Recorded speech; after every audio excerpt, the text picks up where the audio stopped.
निन्दसदवन्दियाणं तिहुवणहिदमधुरविसदवकाणम् अन्तातीतगुणाणं नमो जिनाणं जिदभवाणं। कुंदकुंदाचार्य भगवान की जय।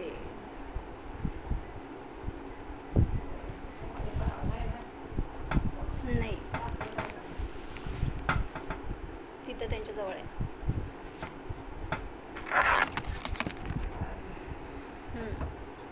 काय चाललं होतं विषय आपला, की जे अलौकिक सिद्ध आहेत त्यांच्यामध्ये सगळी तरतमता वगैरे आपण बघितली. सिद्ध कोणाला म्हणायचं? जे दीक्षा घेतात. दीक्षा घेऊन सगळ्या कर्मांचा अभाव करतात, होतात, सगळे कर्म नष्ट होतात जेव्हा ते स्वभावाला विषय करून जाणतात, स्वभावामध्ये स्थिर होतात, त्यावेळेस त्यांना सिद्धदशा प्रगट होती. मग दीक्षा तर आपली झाली. दीक्षा नाव झालं फक्त. ज्या पुढं दीक्षा हे कार्य व्हायला पाहिजे. मग त्यासाठी आपल्याला श्रद्धा पाहिजे, ज्ञान पाहिजे, आणि मग त्यानुसार आचरण होतं.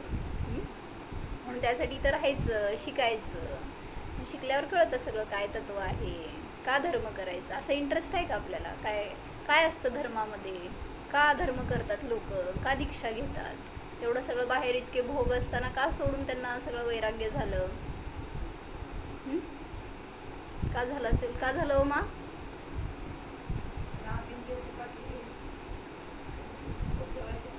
कारण त्यांना समजलं की तुम्ही जे काय सुख म्हणता ना, ते सुख क्षणिक असतं. थोडा वेळ असलं की नंतर परत ते बदलतं. त्याचं म्हणजे काय म्हणायचं, रूप त्याचं चेंजेस होत असते. आज तुम्हाला लाडू आवडला तर उद्या आवडत नाही. म्हणजे काय झालं, विषम आहे ते. कधी त्याच्यामध्ये होतंय आनंद, कधी होत नाही, कधी अजून पाहिजे वाटतंय, कधी नको वाटतंय. कानाला आवाज असतं ते डॉल्बीचं वगैरे छान वाटतंय, एकदम रक्त सळसळ आल्यासारखं नाच करावं वाटतंय. पण सारखं तेच ऐकायला लागल्यावर दिवसभर, आमच्याकडं तर घराच्या मागं तिथे लावतात हो काहीतरी असं असलं ना, जयंती, शिवजयंती, हनुमान जयंती, दिवस रात्र डॉल्बी चालू असतं आणि जस्ट घराच्या मागच्या भिंतीला. आणि त्यामुळं काय, मग ते दिवसभर आमचं एंटरटेनमेंट असतंय.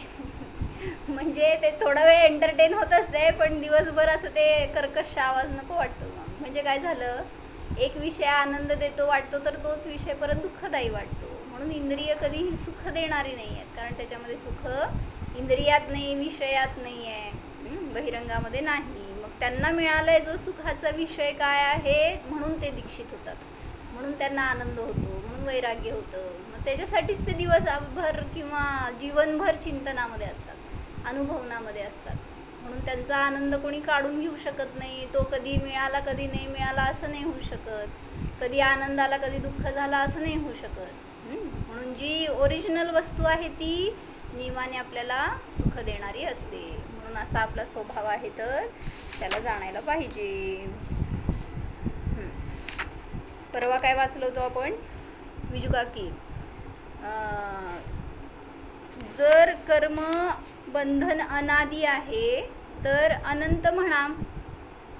जे जे अनादी असतं ते अनंत असतं, बरोबर आहे. जसं की द्रव्याचा स्वभाव अनादी, म्हणजे ज्याला सुरुवात नाही आहे. जसं तुम्ही आत्ता मनुष्य झालाय, तर मनुष्य पर्यायाची सुरुवात झाली तुमची, म्हणजे हॅपी बर्थडे म्हणतो ना आपण. तर ज्या दिवशी जन्मलो त्या दिवशी त्या मनुष्य पर्यायाची सुरुवात म्हणायची. पण जीवाची सुरुवात कधी झाली, तर जीवाला सुरुवात नाही आहे आणि शेवट नाही आहे. कारण केव्हापासून आहे, जीवन आधीपासून आहे. तसंच पुद्गल, धर्म, आकाश, काल, हे सगळे द्रव्य कसे आहेत, तो अनादी अनंत आहेत. त्यांना सुरुवात नाही किंवा शेवट नाही आहे. मग प्रश्न काय होता मा, कर्मबंधन जर अनादी आहेत तर त्यांना अनंत म्हणा. कारण ज्याला आदी नाही आहे त्याला अंत नाही आहे, असं आपण फॅमिलियर आहे, माहिती आहे आपल्याला ही गोष्ट. मग तिथं काय उत्तर दिलं होतं, कर्मबंधन हे द्रव्य नाही आहे, तर कर्म ही अवस्था आहे, कर्मबंधन ही पण अवस्था आहे. त्यामुळं अवस्था नियमाने नश्वर असते, बदलणारी असते. मग तुम्ही असं का म्हणता अनादी संबंधेच, अनादी तर का म्हणायचं मग त्याला? मग काय सांगितलं होतं उत्तर, संतती रूपाने अनादिकालापासून बंधन आहे, परंतु जे कर्मांवर हा कर्मरूप झाल्यात त्या परत अकर्मरूप होतात, परत वेगळं कर्म वेगळ्या रूपाने कर्मरूप होतात, बांधल्या जातात, असं नवीन नवीन कर्मबंध आहे. म्हणजे अनादि म्हटलंय का तर संतान रूपाने, म्हणजे अनादिकालापासून बंधन आहे या अपेक्षेने अनादि म्हटलं संतती रूपाने. मग कसं सांगितलं त्यांनी इथं की परमाणू जे आहे ते अनादि अनंत नाही राहणार आहेत तुमच्या बरोबर, परमाणूंचा बदल होत राहणार आहे. कर्म परमाणू जे आहेत ना तर ते एकच कर्म परमाणू अनंत काळापर्यंत राहतील असं नाही होत, तर ते सुद्धा त्यांचं आवागमन चालू असतं. पण परमाणू गेले तर नवीन परमाणू येऊन पुन्हा बांधले जात आहेत स्कंद रूपाने कर्मरूपाने, त्यामुळं ती परंपरा चालू राहते, म्हणून त्याला अनादि बंधन असं म्हणलं गेलं. पण ते अनादि आहे म्हणून अनंत असायला पाहिजे असं नाही. तर त्यांनी पुढं छान घेतलंय की जर कर्म हे बंध जीवाचा स्वाभाविक धर्म मानला तर काय आपत्ती येईल. 2-4 पॉईंट चांगले घेतलेत त्यांनी, सांगा बघू तुमच्या अपेक्षेने. जर कर्मबंधन स्वाभाविक धर्म मानला, म्हणजे जसं जीवाचा धर्म स्वभाव काय आहे, जीवाचा स्वभाव ज्ञान दर्शन आनंद हा स्वभाव आहे, जाणणे पाहणे हा स्वभाव आहे, तसं कर्मामध्ये नित्य बंधन रूपाने राहणार असं जर स्वभाव मानला तर काय आपत्ती येईल.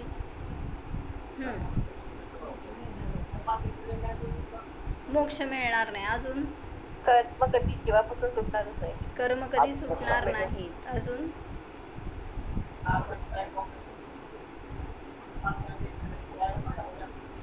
अजून वस्तू स्वातंत्र्य राहणार नाही.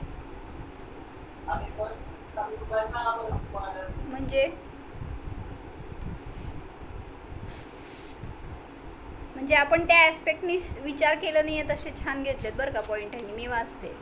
यदि बंध जीव का स्वाभाविक धर्म हो तो वह बंध जीव के सदा रहना चाहिए, परंतु वह संयोग वियोग रूप है, इसलिए पुराने कर्म दूर होते हैं और यदि जीव विकार करे तो नवीन बंधते हैं.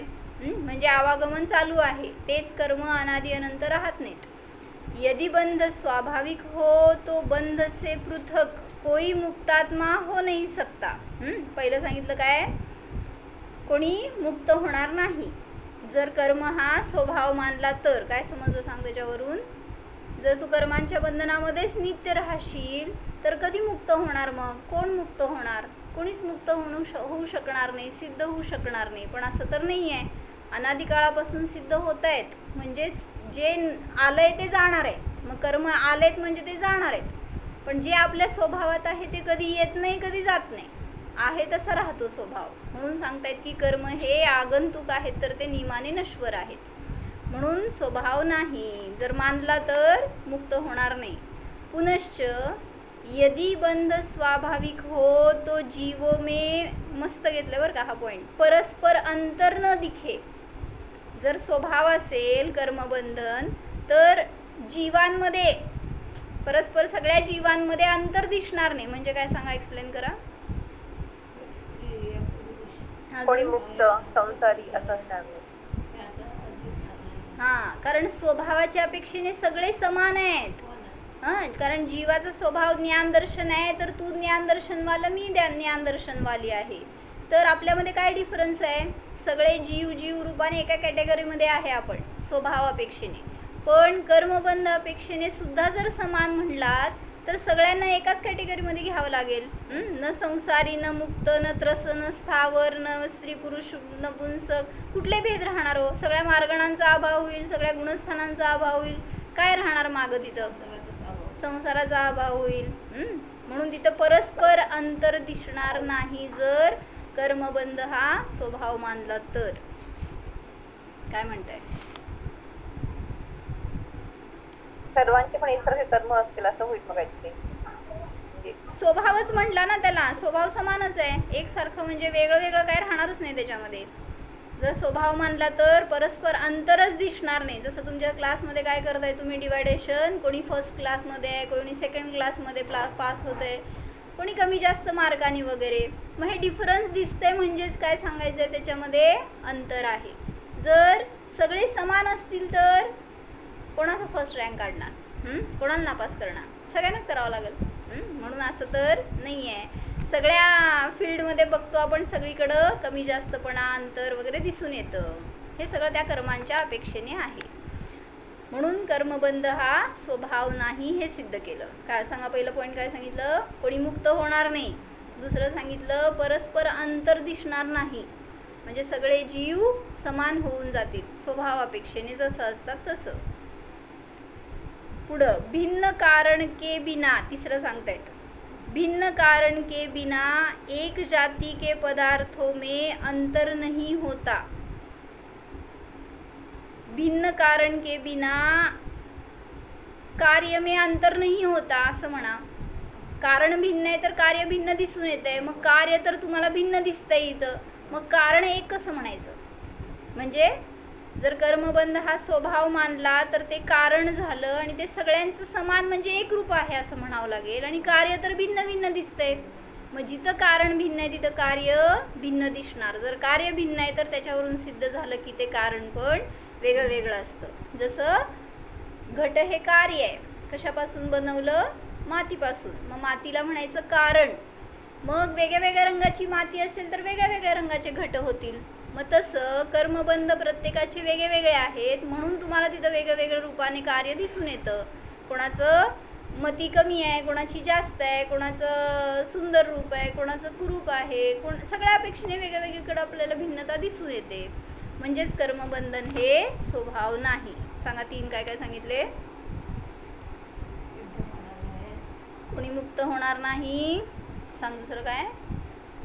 जीवांमध्ये अंतर दिसणार नाही, सगळे जीव समान होऊन जातील. आणि तिसरं कारण एक मानलं तर कार्यामध्ये का भिन्नता दिसतीये? म्हणजे दिसायला नको. मग दिसतीये म्हणजेच तिथं कारण सुद्धा भिन्न भिन्न आहे. असेल वेळ कोणाला तर लिहून घ्या, कारण ते चांगलं पॉईंट्स घेतलेत त्यांनी. म्हणजे असा आपण विचार केला नाही आहे, एवढंच फक्त विचार करतो की कोणी मुक्त होणार नाही जर कर्मबंध स्वभाव मानला तर.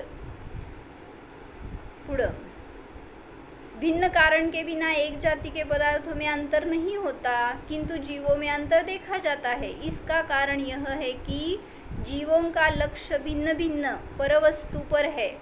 परवस्तुएं अनेक प्रकार की होती है, अतः परद्रव्यों के आलंबन से जीव की अवस्था एक सदृश नहीं रहती. तुला काय आवडतं? लाडू आवडतो. मला काय आवडतं? वेगळं काहीतरी पदार्थ, जिलेबी आवडते. मग तुझं लक्ष भिन्न आहे, माझं लक्ष भिन्न आहे, त्यामुळे तुझे कर्माश्रव बंध वेगळे, माझे कर्माश्रव बंध वेगळे. तुला आवडते खाणं पिणं फिरणं वगैरे, मला आवडते कुठं न जाणं. असं असेल तर डिफरन्स झाला का नाही दोघांमध्ये पण. म्हणून विषय भिन्न आहे तर त्याचं फळ पण भिन्न मिळणार. म्हणून सांगतायत परवस्तू भिन्न भिन्न आहेत. परवस्तुएं अनेक प्रकार की होती है, अतः उसके आलंबन से जीव की अवस्था एक सदृश नहीं रहती. जी गोष्ट तुला आवडती ती मला नाही आवडत, मला आवडती ती तुला नाही आवडणार. म्हणजे काय झालं? वेगळं वेगळं फळ मिळणार का नाही त्याचं. एकाच घरामध्ये जरी सगळे असलो तरी पण सगळ्यांना एकच वस्तू आवडती का? मग मम्मीला किती सोपं झालं असतं का नाही? एकच स्वयंपाक करायचा, खाव म्हणून ठेवायचं. काय करावं लागतंय? दीक्षाला वेगळं, शिक्षाला वेगळं. काय तुझ्या भावाचं नाव होतं? निहाल. तो गेला का? होय, बरं. मग सांगायचंच तू उलटं त्याला, इथं धर्म राहतो, इथं राहायचं. बरं, त्याला सांग जीवाला बड्डे नसतो, जीव हा अनादी आहे. शरीर आपल्याला मिळालं आहे, दोष आहे. शरीर कधी नष्ट होणार आणि आपण शरीर आहे तोपर्यंत दुःख आहे. वाटतंय का असं? का सुख आहे? कसं? शरीर दुःख देतं का सुख देतं? काय देतं? दोन्ही पण देतं. काय देतं? म्हणजे शरीर कधी शाणं नाही होत, माहिती का? शरीर येडं असतंय. त्यामुळं ते थंडी वाजायला लागली की गरमी दे म्हणते, गरम व्हायला की थंड दे म्हणते, पाणी पिलं की नको म्हणते, हे पाहिजे ते पाहिजे. म्हणजे शरीराकडनं कधी समाधानी होऊ शकत नाही आपण. म्हणून शरीर आपला स्वभाव नाही. म्हणून सांगायचं त्याला की शरीर आपलं नाही आहे तर त्या शरीराचा बड्डे पण आपला नसतो, आपण कधी जन्मत नाही, अजन्म स्वरूप आहे असं जाणलं तर उलट कधी शरीर मिळणार नाही आपल्याला. म्हणजे कधीच बड्डे नाही. संयम दिवस आहे आज, उत्तम संयम धर्म आहे, संयम घे म्हणून सांग. तर परवस्तूंचं जर लक्ष असताना जीवाला एक सदृश अवस्था कशी असणार, कारण त्या वस्तू ते लक्ष भिन्न भिन्न आहे, म्हणून तिथं जीवाची अवस्था पण भिन्न भिन्न आहे असं सांगतायत. पुढं, जीव स्वयं पराधीन होता रहता है, यह पराधीनता ही बंधन का कारण है. म्हणून जीव जर बंधन हा स्वभाव मानला तर सदैव पराधीन राहील. किती पॉईंट झाले? 4 झाले. म्हणजे जीवाने जर कर्माचंच आलंबन घेतलं, कर्मरूपच स्वतःला मानतोय किंवा कर्म हा स्वभाव मानला, तर सांगतायत की पराधीनता कधीच नष्ट होणार नाही. जीव निरंतर कसा राहील?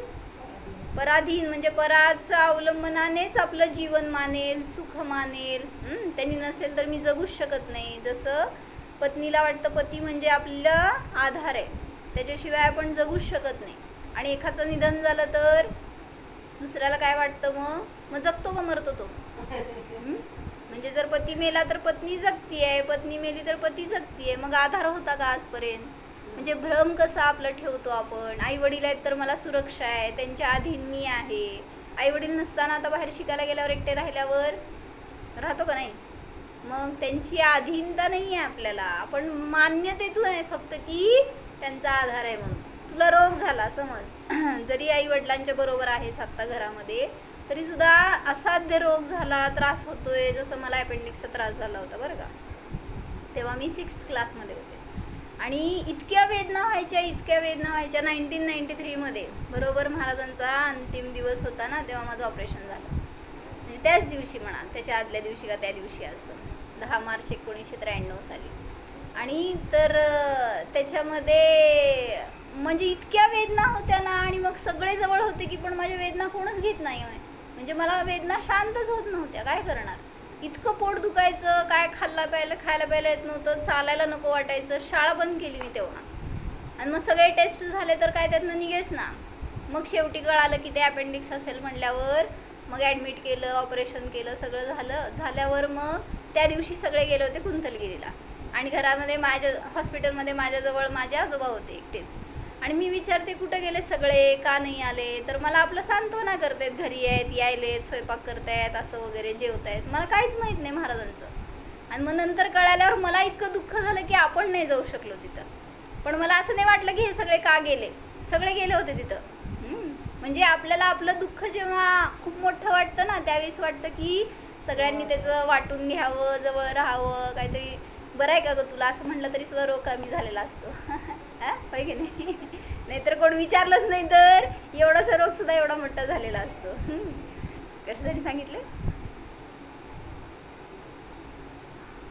का सांगितलं हो? ऐकायला तुम्ही पण उगीच नुसतं.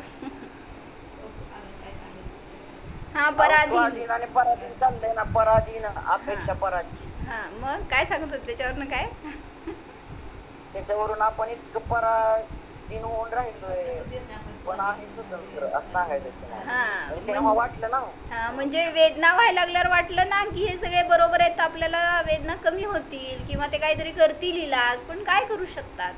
म्हणजे आपलं आहे ते आपल्यालाच भोगावं लागतं. त्यावेळी समजतं की आपण स्वाधीन आहे. म्हणजे कर्म भोगायला पण आणि सुख भोगायला पण. मग काय भोगायचं हे तुमच्यावर आहे. म्हणून कर्मबंध जर स्वभाव मानला तर कुठं गेलं? पराधीनता नष्ट होणार नाही. नियमाने जीव निरंतर अनंत काळापर्यंत पराधीन राहील. पराधीन समजते ना शब्द? म्हणजे स्वाधीन म्हणजे स्वतःच्या आधाराने, इंडिपेंडंट.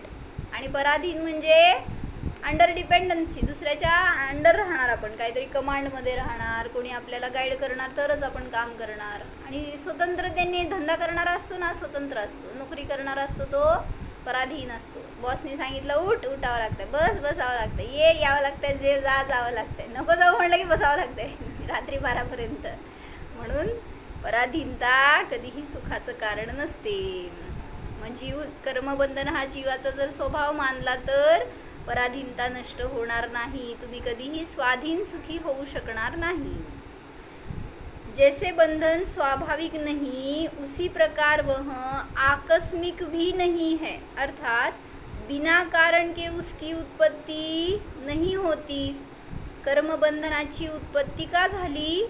त्याच्या मागं कारण आहे. प्रत्येक कार्य अपने अपने कारण के अनुसार होता है. स्थूल बुद्धि वाले लोग उसका सच्चा कारण नहीं जानते, अतः अकस्मात कहते हैं. अचानकच रोग झाला, अचानकच मरण झालं, अचानकच असं काहीतरी संकट आलं, अचानक काय झालं, अचानक चोर आले आणि चोरी करून गेले. अचानक होतं का? सगळं नियत आहे, आपण केलेलं आहे ना. म्हणजे आजपासून समज उद्याच्या 4 दिवसामध्ये आपण जे जे पूर्वी केलेले कर्म आहेत ना, ते सगळे असे नियत त्या दिवशी तसे उदय येणारच असे बांधून ठेवलेले आहेत. अलर्ट. म्हणजे समज उद्या तुला पोट दुखणार आहे, परवा दिवशी डोकं दुखणार आहे, असं आपण केलेल्या परिणामांचं फळ नियत आहे त्या पर्यायामध्ये. आणि मग तिथं गेल्यावर आपल्याला असं वाटतं की आज अचानक का पोट दुखतंय. कधीपासून दुखणार होतं ते? म्हणजे कधी केले होते ना परिणाम, तेव्हा बांधलेलं ते फळ होतं की उद्या असा उदय येणार आहे. आता मानचं पाय दुखत होता, आज बंद झाला. अचानक बंद झाला का हो? दुखायचं सगळा त्रास बंद झाला. कसं काय? अचानक. अचानकच त्रास झाला, अचानक पडल्या. अचानक होत असतं का? काही अचानक नाही आहे, काही अकस्मात नाही आहे. सगळं त्याच्या मागं कारण आहेच.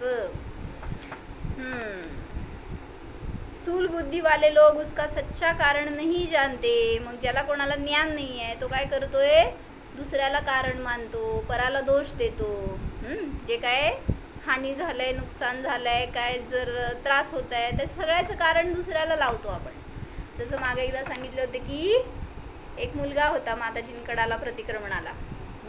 म्हणजे मी आज ते बुक लिहित असताना त्यात एक दृष्टांत लिहिला हो, तोच हा, की त्या माताजींकडं डोक्यावर घ्या, त्या मुलाने प्रतिक्रमण मागितलं. पहिला दर्शन केला, माताजींनी सगळं विचारलं कोण कुठलं काय असं वगैरे सगळं समजल्यावर काय करतो म्हटल्यावर तो म्हणला जॉब बघतोय, अजून शोधतोय. मग माताजी म्हणले जॉब नाही करायचं, आपल्या अधीन आपण काय राहिलेलं वेगळं, दुसऱ्याच्या अधीन नाही राहायचं. पण तो त्याच्या चेहऱ्यावर असं जरा मायुसी दिसली ना. म्हटल्यावर काय विचारलं माताजींनी कसं आहे काय वगैरे बॅकग्राऊंड काय झालं.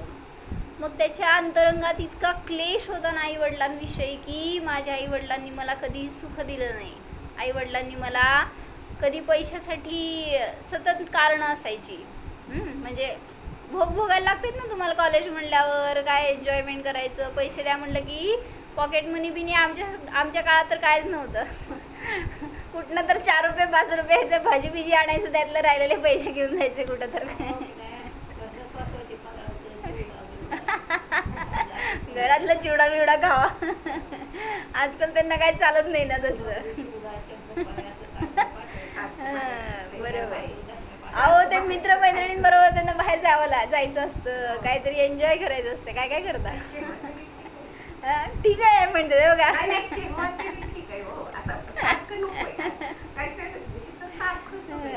तर मग तो मुलगा असं म्हणाला की मला कधी असं भरभरून पैसा दिला हातात असं नाही, कधी काय मागितलं तर ती गोष्ट म्हणले सायकल पाहिजे तर सेकंड हँड आणून दिली, गाडी पाहिजे तर नाही जमत म्हटले, मग बसनी ये जा करावी लागली, असं वगैरे अनेक ठिकाणी जिथं की सॅटिस्फॅक्शनच नव्हतं. त्यामुळं त्याला वडिलांबद्दल आईबद्दल असं एक क्लेश होता अंतरंगात की मला काय भोगच मिळाले नाहीत घरामध्ये राहून, किंवा हे दोघांनी माझं वाईट केलं, ह्यांनी दोघांनी कधी माझा विचारच केला नाही, असं त्याला एक अंतरंगामध्ये क्लेश होता. तर माताजींनी त्याचं स्थितीकरण केलं. म्हणले त्रास कोणाला होतोय सांग, मला त्रास होतोय. म्हणजे तोच होता, त्याला त्रास होतोय. ज्याला त्रास होतोय ते फळ त्याला का मिळालं, त्यालाच का मिळालं? तुमचंच फळ आहे तर तुम्हालाच मिळणार आहे, दुसऱ्याचं फळ तिसऱ्याला मिळत नसतं. भावाचं फळ तुला मिळतं का? भाऊ अभ्यास केला तुझं फर्स्ट रँक येणार का? भाऊ पैसे कमवला तुला पैसे देईल, जाऊ दे. तसं नाही, पण आनंद एक सुख तुझं फर्स्ट रँक आलं म्हणून त्यांना आनंद होणार आहे का? तुझा आनंद वेगळाच. म्हणजे मला म्हणायचं आहे आपण जे परिणाम केले त्याचं फळ आपण भोगतोय. मग मला त्रास होतोय म्हणजे ते कर्म कोणाचं आहे, ते परिणाम कोणाचे आहेत? माझे आहेत. आणि मला सुख होतंय तर ते कोणाचं फळ आहे हो? चिंतन करताय हां नाही ना. तर म्हणून सांगितलं की त्याला माताजींनी स्थितीकरण केलं, मी केलेले परिणाम आहेत तर ह्याचं फळ मलाच मिळणार आहे. मग तू आत्ता जे क्लेश करतोय त्याचं फळ कोणाला मिळणार? आईवडिलांना मिळत नसतं. आईवडिलांमुळं वाईट झालं म्हणतोय तर ते तर निमित्त आहेत, ते त्यांची निर्जरा करून मोक्षाला पण जातील. पण तू काय करत राहणार? ते दोषी ते दोषी, म्हणजे मी स्वतःचं पण परिणाम कलुषित केले आणि त्यांच्याशी वैर केलं फुकट. दोन्हींचं फळ मला मिळणार. म्हणजे माझं भविष्य फुकट काय केलं हो मी? धोक्यात आणलं. म्हणजे मला परत परत तसे उदय येत राहणार. म्हणून माताजींनी त्याला प्रतिक्रमण दिलं आणि क्षमावली करायला सांगितली मनातून की कोणाचाही दोष नसतो बाहेर, सगळं मी माझं भोगतोय. जरी पैसा दिला वडिलांनी समजा हातात, तर ह्याचं जर दिला एकांच्या हातात, एका मुलाचं असं झालं, चांगली परिस्थिती होती, मग मुलांबरोबर चालले होते कुठं? गोव्याला चालले होते आणि बाईकवर काय म्हणायचं सळसळतं रक्त असते, ते बाईक मारली अशी फास्ट आणि घाट होता आणि मित्र आणि तो दोघंजण होते गाडीवर आणि अजून पण असतील कोण कोण बरोबरचे. पण म्हणजे पैसा देऊन तरी कोणाचं भलं झालं हे मला सांगायचं आहे. तर ते अशा स्पीडनी निघाले होते, समोरून बस आली टक्करली, तिथल्या तिथं असा ॲक्सिडेंट झाला की पूर्ण आदू झाला आहे. म्हणजे स्वतःचं स्वतः आता काही विचार करू शकत नाही, हातपाय अधू झालेत, सगळं जीवन पराधीन आहे आत्ता. ज्याचं असं झालं त्याचं कोणामुळं झालं? पैसा दिला नाही म्हणून झालं? दिला म्हणून झालं? सुख दुःख कोण देणार आपल्याला? म्हणून सांगितलं विचार असा करायचा, मला मिळायचं आहे ना, कोणी मला अडवू शकणार नाही. मला नाही मिळायचं ना, कोणी दिलं तरी मला मिळणार नाही. म्हणून सांगितलं आपलं फळ आपण भोगत असतो. जसं कारण असतं तसं कार्य असतं. कुठून कुठं गेलो? कर्मबंधन हा जीवाचा स्वभाव नाही. त्याला जर स्वभाव मानलं तर कारण भिन्न असताना कार्य भिन्न दिसणार आहे. जर कारण एक मानलं तर कार्य भिन्न भिन्न दिसायला नको. हां सांगा, चार काय काय होते त्यांना? जर कर्मबंधन जीवाचा स्वभाव मानला तर काय काय आपत्ती येते हे सांगतायत. तुमच्याकडे वही पेन वगैरे काय नाही आहे? काय सांगावं दीपाली भाभी? कोण आहे? सोनल सांग, 4 पॉईंट काय सांगितले?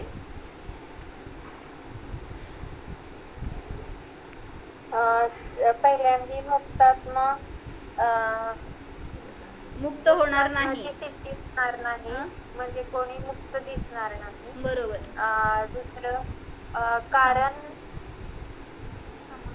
कार्य वेगवेगळे दिसत आहेत, म्हणजे कार्य सुद्धा कारण सुद्धा वेगवेगळे असणार, म्हणून कर्मबंध एक स्वभाव नाही असू शकत. हे तिसरं झालं. दुसरं सांग. सगळे जीव एकसारखे दिसले असते. हां बरोबर. परस्परात अंतर दिसतं, सगळ्या जीवांमध्ये अंतर दिसतं, म्हणजेच कर्मबंधन हा स्वभाव नाही. तिसरं सांगितलं कारण भिन्न असताना कार्य भिन्न दिसणार आहे. पुढं चौथं नाही लक्षात. पराधीनता हा स्वभाव होऊन जाईल किंवा जीवाची पराधीनता कधीही नष्ट होणार नाही जर कर्मबंधन हा जीवाचा स्वभाव मानला. समजलं? आता 4 पॉईंट तुला सांगायचे त्यांना, ते अजून आणेपर्यंत आपले 4 होतील. जैसे बंधन स्वाभाविक नहीं उसी प्रकार वह आकस्मिक भी नहीं है, अर्थात बिना कारण के उसकी उत्पत्ती नहीं होती. म्हणजे ह्याच्यासाठी मी तुम्हाला ते अपेंडिक्स सांगितलं की अचानक रोग झाला असं कधी होत नाही. त्या रोगाची सुरुवात झालेली असते आधीच. प्रत्येक कार्य अपने अपने कारण के अनुसार होता है. स्थूल बुद्धि वाले लोग उसका सच्चा कारण नहीं जानते, अतः अकस्मात कहते हैं. बंध का कारण जीव का अपराध रूप विकारी भाव है. कर्मबंध हा स्वभाव नाही आहे तर अपराध आहे. कशाला म्हणायचं अपराध? मी आज एक कॅसेट ऐकले त्याच्यामध्ये त्यांनी त्याचा खुलासा केला. अपराध समयसारमध्ये 301 ते 303 गाथा दिल्यात. अपराध कशाला म्हणायचं? अप म्हणजे दूर, राध म्हणजे आपल्या निज राध संसिद्ध सिद्ध शब्द घेतलेत ना. राध म्हणजे आपला निज ध्रुव आत्मा, आत्म्यापासून राध म्हणजे आराधना. अपराध राध राधना आराधना. तर आत्म्याच्या आराधनेपासून जे दूर नेतं त्याला म्हणायचं अपराध. अपराध म्हणजे शब्दशः दोष म्हणतो आपण, काय कलंक म्हणतो, पाप म्हणतो, त्याला अपराध म्हणतो ना. म्हणजेच काय, तो अपराध आपल्याला आत्म्याकडे जाऊ देत नाही, आपल्याला आत्म्यापासून दूर करतो, त्याला म्हणलं अपराध. का सांगितले?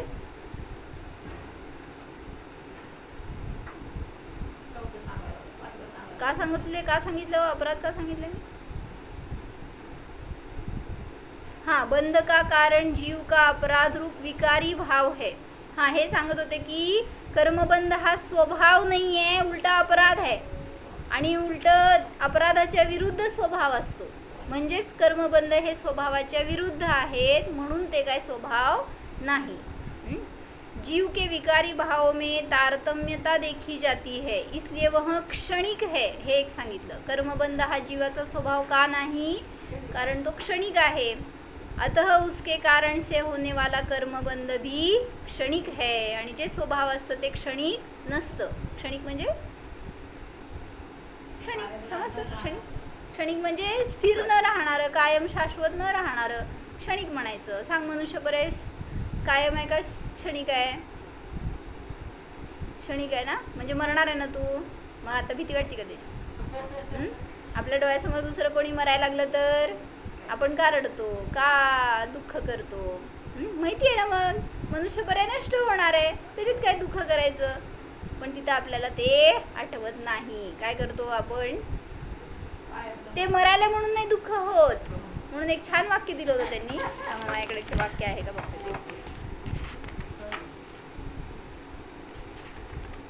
छान वाक्य होतं बरं का. जो दुःखी होतो तो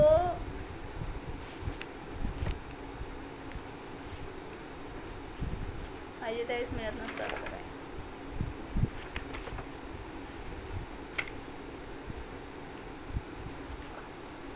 नाही आहे तुमचं पुण्य, जाऊ दे, नंतर बघून सांगते.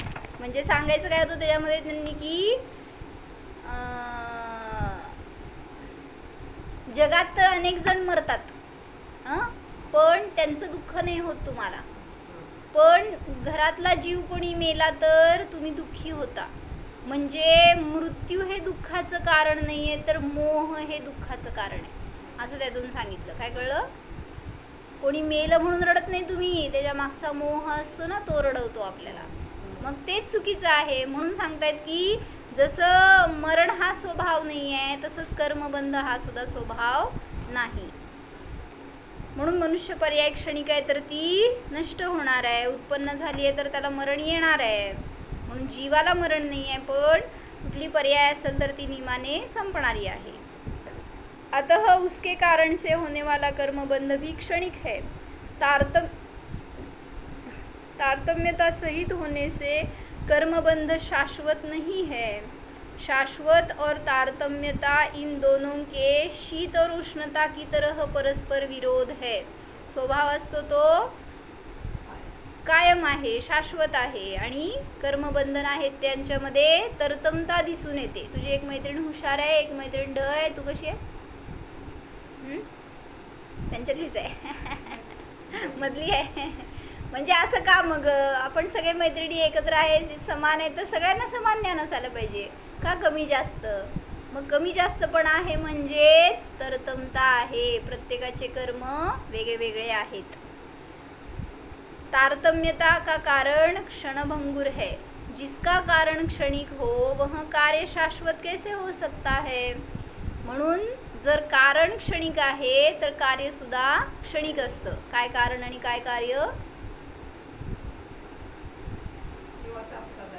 हां, विकारी भाव कारण आहेत आणि कर्मबंध हे कार्य आहे. मग जर विकारी भाव जर क्षणिक आहे तर कर्मबंध सुद्धा क्षणिक आहे. कर्मबंध हा स्वभाव नाही, शाश्वत नाही. कर्म का बंध और उदय तारतम्यता सहित ही होता है, इसलिए बंध शाश्वतिक या स्वाभाविक वस्तु नहीं है. कर्मबंध ही हा जीवाचा स्वभाव नाही. इसलिए स्वीकार करना चाहिए कि बंध के कारणों का अभाव होने पर पूर्व बंध की समाप्ति पूर्वक मोक्ष होता है. बंध के कारणों का अभाव होने पर पूर्व बंध की समाप्ति पूर्वक मोक्ष होता है. काय कळलं? म्हणून कर्माचा नाश करायला जाऊ नका. कोणाचा नाश करा? त्याच्या कारणाचा. बंधाचं कारण काय? हा, मुळासकट जर काढून टाकलं तर विषारी वृक्ष नष्ट होतं. वरचं काढलं तर पुन्हा त्याची पालवी फुटते, पुन्हा ते विषवृक्ष मोठं होतं. म्हणून सांगतायत काय करा? अष्टपावडूमध्ये सांगितलं ना त्यांनी की ते काय हो माहितीये? पण सूत्र की हा. तत्पर्थ सूत्रामध्ये 10व्या अध्यायात सूत्र नाव आहे बंध हेत्वा भावात कृष्ण कर्म विप्र मोक्ष मोक्ष. ते नाही, मला कर्माच्या अष्टपावडीची अभावात- गाथा सांगा.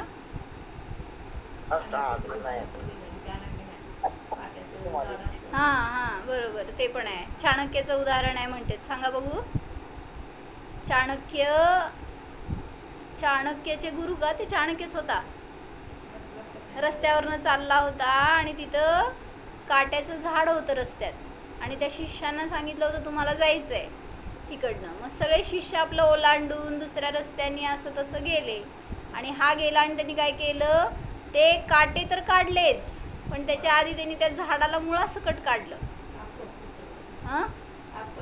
हां, तिथं काहीतरी ॲसिड का काय असं घातलं की जेणेकरून ते पुन्हा येऊ नये म्हणून. मग सगळ्यांनी विचारलं तुला फक्त काटे काढायचे होते, तू झाड का काढलंस सगळं? मग त्यांनी काय सांगितलं? म्हणले ते मी आज नुसतं काटे काढणार, उद्या पुन्हा उगवणार, पुन्हा दुसऱ्याला त्रास देणार. मग जेव्हा मुळासकट नाश होतो त्याचा पुन्हा कधीही उत्पाद होत नाही. तसं तुम्हाला कर्म संततीचा नाश करायचा तर त्याचं कारण शोधा. कर्माला नष्ट करायला जाऊ नकात. म्हणजे मला असं दुःख होतंय, त्यांनी मला त्रास देतोय. हां, त्याचं दुःख काय? त्याचं कारण शोधा. काय म्हणले आजी? का दुःखी आहे तुम्ही? मुळामुळं दुःख आहे, सुनेमुळं दुःख आहे. कोणामुळं दुःख असतं?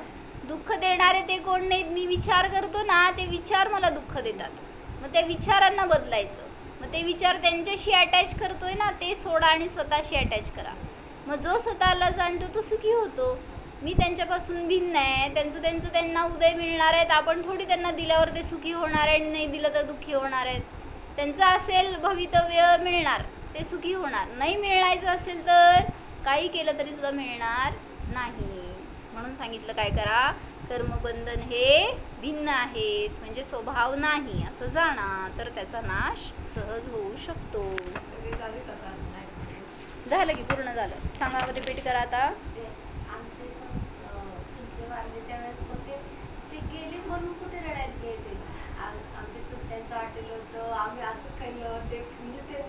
मोह रडायचं होतं ना, ते मोह असतो तो रडवतो. आणि स्वार्थी असते तो. सगळे ते गेलं म्हणून रडत नसते, माझं कसं होणार म्हणून रडत असते. घरातला कोणी गेला तर काय इष्टवियोग झाला तर का रडतो माणूस? त्याचं दुःख कमी असते ते गेला म्हणून. माझं कसं होणार ह्याचा विचार असतो ना, म्हणून रडतो. म्हणून आता विचार करा, कोणी माझं नाही विश्वामध्ये, मी तर एकटा जाणणारा सुखमय जीव आहे. त्याला जाणलं तर हे सगळे कर्मबंधन सहज नष्ट होतात. त्याला नष्ट करायसाठी पुरुषार्थ करायची आवश्यकता नाही. रिपीट करा. पहिलं सांगितलं कर्मबंधन स्वभाव मानला तर मुक्ती होणार नाही. दुसरं सांगितलं हां, पहिलंच ते सिद्ध होणार नाही, मुक्त होणार नाही, एकच. दुसरं सांगितलं की तू सगळ्या जीवांमध्ये अंतर दिसणार नाही, भिन्न भिन्नता दिसणार नाही जर स्वभाव मानला तर. तिसरं हां, कार्य भिन्न आहे तर कारण पण भिन्न असायला, कार्य भिन्न आहे तर कारण भिन्न असायला पाहिजे. हां, म्हणून कर्मबंध हा जीवाचा स्वभाव नाही. तिसरं. चौथं बोले, जर कर्मबंध स्वभाव मानला तर पराधीनता येईल. पाचवं हां, स्वाधीनता येणार नाही. पाचवं क्षणिक आहेत.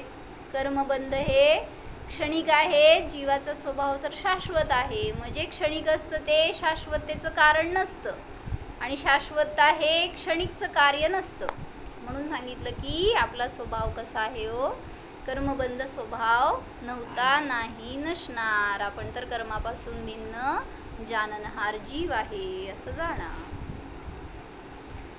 हो, जाणा. हा मी सर्व क्षणिक पर्यायांपासून भिन्न शाश्वत जीव आहे जाणा. सुख दुःख हा माझा स्वभाव नाहीच.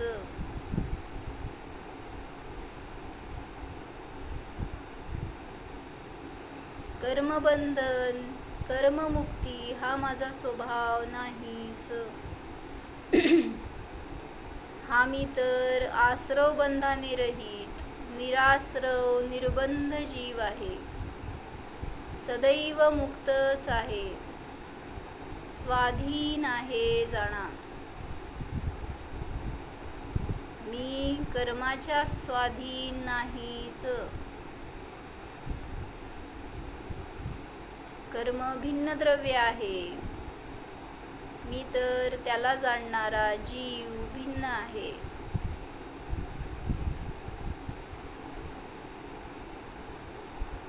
जाननहार स्वरूपोऽहम् निरालंब स्वरूपोऽहम् शाश्वतोऽहम्.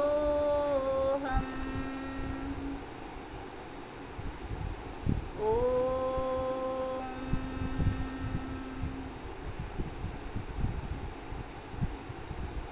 विसर्जन. नमो हरिहंस.